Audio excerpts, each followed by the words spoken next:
I, 29 male, got the text that ended my relationship while sitting in a dentist's waiting room last Monday. My girlfriend Bianca, 27, had been acting weird for a few days, lots of hush phone calls, but I figured work stress or something. The text came at 2:17 p.m. Bianca, hey babe, quick heads up. Remy is going through a rough patch and needs somewhere to crash for a few weeks. He's moving in tonight. I know this is sudden, but it's not negotiable. He's in a bad spot, and I owe him this. Remy, her ex, the guy she dated for 3 years before me. The one she swore was completely out of the picture. I sat there, mouth still numb from Novocaine, rereading it. Not negotiable. In the apartment we've been sharing for 8 months, where we split everything 50-50ths. My response, no problem. Bianca, really? Wow, thanks, babe. I knew you'd understand. He'll be on the couch. Won't be in the way. Me, all good. Handle it however you need to. Bianca, you're the best. 2 hearts. Here's the thing about our living situation that Bianca apparently forgot.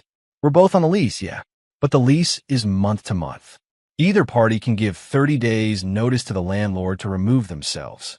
And more importantly, the security deposit, that was entirely mine. $2,400. She couldn't afford her half when we moved in, promised to pay me back. Never did. I left the dentist and went straight back to work. Acted normal. Texted Bianca about dinner plans like nothing was wrong. Then I started making calls. First call, my buddy Jerome. Asked if I could crash at his place for a few nights. He had a spare room, no questions asked. Second call, the landlord, Mr. Anderson, explained I needed to remove myself from the lease, effective immediately due to an emergency situation. He said I need to give 30 days notice. I asked about the provision for domestic situations, when one party needs immediate separation. He said if both parties agree, it can be expedited. Third call, my cousin who owns a moving company. Asked if he had a truck available that evening. He did. Went home at 5 p.m. Bianca wasn't there yet. Perfect. I started packing. Not frantically, not angrily. Methodically. My clothes, my electronics, my kitchen stuff, I bought most of it. My furniture, the TV, the good couch, my desk setup. Left her stuff. Left the old futon she'd brought from her previous place. Left her decorations. By 7 p.m., I'd loaded everything into the truck. The apartment looked sparse, but livable. She still had basics. Then I sat down and wrote a letter to leave on the counter. Bianca, you said Remy moving and wasn't negotiable. I respect that. You've made your choice about what you need. I've made mine. I've moved out and initiated my removal from the lease. Mr. Anderson has your contact information for the transfer. The full rent, $1,850, is due on the 1st. The security deposit was paid entirely by me, so that will be returned to me when the lease ends. Best of luck with everything. P.S. The utilities are in my name. I'll be canceling them tomorrow at noon. You want to set up new accounts. Left my key on the counter. Took photos of the apartment's condition, spotless, no damage. Sent an email to Mr. Anderson with the photos, confirming my move out, and providing Bianca as the sole contact for the lease going forward. Then I left. Got to Jerome's place around 8 p.m. Turned off my phone. Opened a beer. Felt free. Like when you finally rip off a Band-Aid that's been slowly peeling anyway. Turned my phone on the next morning to 63 texts and 19 missed calls. Update 1. The meltdown was exactly what you'd expect, but with some extra spice I didn't see coming. The text started around 9 p.m. that first night, right after she got home and found my letter. Bianca, what the hell? Where are you? This isn't funny. You took the TV? Call me now. How could you do this? Remy is here, and there's nowhere for him to sleep properly. You're being so immature. Then the call started. I didn't answer. She left voicemails that progressed from confused to angry to tearful to furious. 3 a.m. You need to grow up and come home. We could talk about this. 6 a.m. The landlord called. What did you tell him? You can't just leave me with the full rent. 8 a.m. The power company says the account is scheduled for disconnection. You wouldn't. Noon. She found out I would. The power was cut. That's when she switched tactics and got her friends involved. Her best friend Carly called. What kind of man abandons his girlfriend because she's helping a friend in need? Her sister Delia texted, Bianca is crying. How can you be so heartless? Remy is practically homeless. Even got a text from a number I didn't recognize. Hey man, this is Remy. I don't know what your problem is, but Bianca is really upset. Be a man and come sort this out. The audacity. Her ex texting me about being a man while sleeping in what was my apartment. I responded to exactly one person, Bianca. One text. You said it wasn't negotiable. I agreed. My decision to leave isn't negotiable either. Direct all apartment concerns to Mr. Anderson. Then I blocked her number. Blocked Qley. Blocked Delia. Blocked Remy. Went about my day. But here's where it gets interesting. That evening, I get a call from Mr. Anderson. Mr. Anderson, hi. I have Ms. Rivera here, saying she can't take over the full lease. She's saying you abandoned her without notice? Me? I gave you notice yesterday. Sent the documentation. She informed me her ex was moving in, said it wasn't negotiable. I chose to leave. Mr. Anderson, I see. Well, she's saying she can't afford the full rent. Wants to keep it split. Me? That's between you and her now. I've formally removed myself with proper notice. Mr. Anderson, the thing is, if she can't take over the lease alone and you've withdrawn, I'll need to start the eviction process. The rent is due in 5 days. Me, I understand. That's unfortunate. Later found out from Jerome, who heard from his girlfriend who knows Qley, that Bianca was scrambling. Remy, the guy she was helping, unemployed, been couch surfing for 2 months. Not only could he not help with rent, he was eating her food and using her Netflix all day. She tried to get Remy to leave so I'd come back. He refused, said she'd offered him a few weeks and he needed it. She'd already told everyone what a good person she was for helping him. Couldn't back out now without looking bad. The rent deadline was approaching. This was about to get messy, eh? Update 2. The first of the month came and went. Bianca did not pay the full rent. She tried to pay half, $925, which Mr. Anderson rejected. It was all or nothing. She had until the 3rd before late fees kicked in and the 5th before eviction proceedings would start. On the 2nd, I got an email from her. She'd created a new email just to contact me since I'd blocked her everywhere else. Subject, please. I can't afford this place alone. You know that. I don't understand how you can be so cruel. Remy is leaving tomorrow, but the damage is done. I need you to come back and at least help with this month's rent. I'll pay you back. Please don't do this to me. I didn't respond. On the 3rd, the dirty trick started. First, she showed up at my workplace. Security called up to my desk saying my wife was there for a lunch date. I told them I wasn't married and to please escort her out. She made a scene.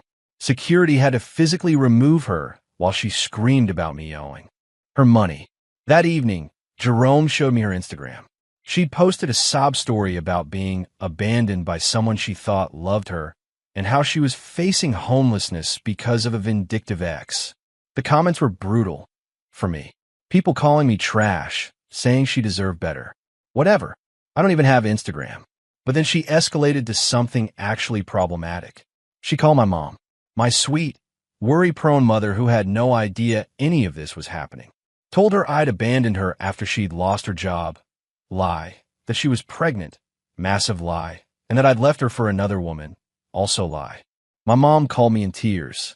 It took an hour to calm her down and explain the truth. I sent her screenshots of Bianca's original text about Remy moving in. My mom was livid. Nobody messes with her baby boy, apparently. She called Bianca back and, in my mom's words, gave her a piece of my mind about lying to a mother. On the 4th, desperation set in. Bianca somehow got my new address, probably followed me from work, and showed up at Jerome's place with Remy. Remy. The audacity levels were off the charts. Jerome answered the door. I stayed in the living room, but could hear everything. Bianca, I need to talk to him. This is insane. Jerome, he doesn't want to talk to you. Please leave. Remy, listen, bro.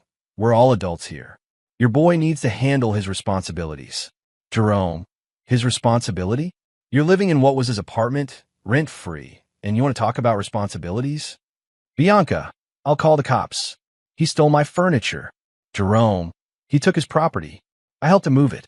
Everything he took was his. Go ahead, call them. They didn't call the cops. They left after more yelling. On the 5th, I got a call from Mr. Anderson. Eviction papers had been filed. Bianca had 30 days to vacate. She tried to negotiate, offered to find a new roommate, but without someone on the lease immediately, he couldn't wait. That evening, I got another email. From Remy's email address, but clearly written by Bianca. You've made your point. I shouldn't have said it wasn't negotiable. I should have discussed Remy staying with you first. But this has gone too far. I'm going to be evicted. Is that what you wanted? To see me on the street? Please, I'm begging you. Come back and we can work this out. I did respond to this one.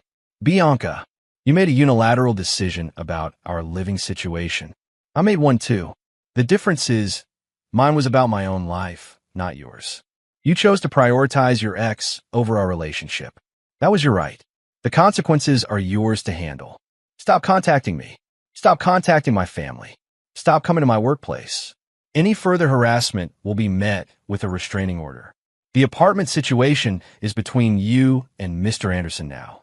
Then I set up an auto-forward to send any emails from her or Remy straight to a folder in case I needed them for legal documentation. The eviction was in motion, but she still had one more card to play. Final update.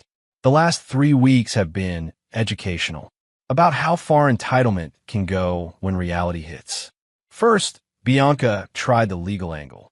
She actually hired a lawyer, with what money, I don't know, to send me a demand letter. It claimed I had constructively evicted her by removing myself from the lease without proper notice, and demanded I pay 3 months of rent as damages. My response was simple. I forwarded it to my uncle who's a lawyer. He laughed, actually laughed, sent back a response that basically said, my client gave proper notice to the landlord and followed all legal requirements for lease modification. Your client's inability to afford the apartment she chose to make unilaterally available to her ex-boyfriend is not my client's responsibility. That went nowhere. Then came the smear campaign 2.0. She started contacting my extended family on Facebook. Aunts, uncles, cousins I barely talked to, telling them I'd left her stranded and homeless. Most of them ignored her, but my Aunt Rita called me concerned. When I explained the situation, that she'd moved her ex in without discussing it with me, my aunt's response was perfect, so she thought she could have her cake and eat it too. With both of you in the same apartment? That girl needs therapy, not sympathy. Meanwhile, the eviction proceeded. Bianca managed to delay it by a week by claiming hardship, but ultimately, she had to leave. And here's where it gets almost sad if it weren't so predictable. Remy bounced the moment the eviction was final. Apparently, once she didn't have an apartment for him to crash in, he remembered he had other friends. Left her to pack and move alone. She tried calling me crying about it. The call went straight to voicemail, which I deleted without listening. But the real kicker came last week. I ran into Qley at a coffee shop. She tried to ignore me, but I was at the counter when she walked in. No avoiding it. Qley, coldly, hope you're happy. She's living with her parents now. Me? That's unfortunate. Qley, she loved you. She was just trying to help someone. Me? She made a choice. Every adult has that right. So did I. Qley, you destroyed her life over jealousy. Me, no. She destroyed our relationship by moving her ex in without discussion. I just declined to subsidize it. Then Qley said something that actually made me laugh. Qley, she's telling everyone you're abusive, that you financially controlled her. Me, the same everyone who knows she couldn't afford the security deposit, who knows I paid for most of our dates because she was always broke. Good luck with that narrative. She stomped off. Yesterday, I got one final email. Bianca again, new address. I know you hate me now. I get it. I messed up. Remy was a mistake. Moving him in was a mistake. Saying it wasn't negotiable was a mistake. I've lost everything. My apartment, my relationship, my dignity. My parents are so disappointed. I have to start over completely. I just wanted you to know that I learned my lesson. You don't owe me anything. I just wanted to say I'm sorry. Really sorry. Not for sympathy, just because you deserve an apology. I hope you find someone who treats you better than I did. I didn't respond. There's nothing to say. She made choices, faced consequences. That's life. As for me, I'm good. Better than good, actually. Found my own studio apartment. Smaller than the old place, but it's all mine. No drama, no surprise roommates, no one making unilateral decisions about my living space. Jerome and I have become better friends through this. He said watching me handle everything so calmly taught him about self-respect and boundaries. His girlfriend apparently uses me as an example of not putting up with BS to her friends. My mom still randomly texts me, "Proud of you for standing up for yourself." She also may have told our entire extended family about that lying girl who tried to trap my son. Bianca is basically family gossip legend now, and not in a good way. The security deposit? Got it back in full last week. Mr. Anderson said the apartment was left in good condition, probably because I'd taken such good care of it. That $2,400 went straight into my savings. Thinking about using it for a vacation. Solo trip, no drama, no negotiations. The lesson? When someone tells you something about your shared life is not negotiable, they're telling you exactly where you stand with them. Believe them. And more importantly, remember that your response doesn't have to be negotiable either. She wanted to play the not negotiable card. I just played it better. Living my best life now. Alone, drama-free, and with full control over who does and doesn't enter my space. That's all, folks. Thanks for following along on this bizarre journey.